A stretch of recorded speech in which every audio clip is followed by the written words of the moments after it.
అనగనగా ఒక కొత్తూరు పట్టణం ఉంది. రాత్రి 2:15 పట్టణం మొత్తం నిశ్శబ్దం. కుక్కల అరుపు కూడా లేదు.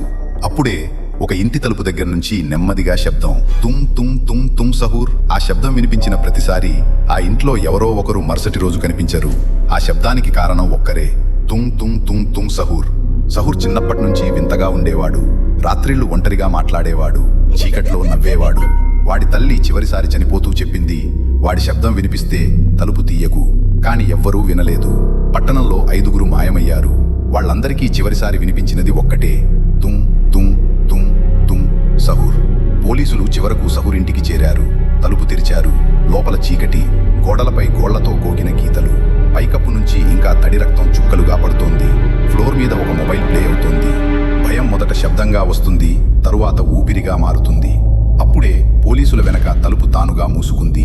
సహూర్ వెనక నుంచి నడిచొస్తున్నాడు. చేతిలో సుతి కాదు, ఈసారి మనిషి వేలి ఎముక. అతడు మెల్లగా చెప్పాడు, నేను వాళ్ళని చంపను, వాళ్ళ గుండెనే ఆ పని చేస్తుంది. ఒక్క సెకనులో లైట్ ఆఫ్ అయిపోయాయి. మరుసటి రోజు ఉదయం ఆ ఇంట్లో నుంచి బయటికి వచ్చినవాడు ఎవ్వరూ లేరు.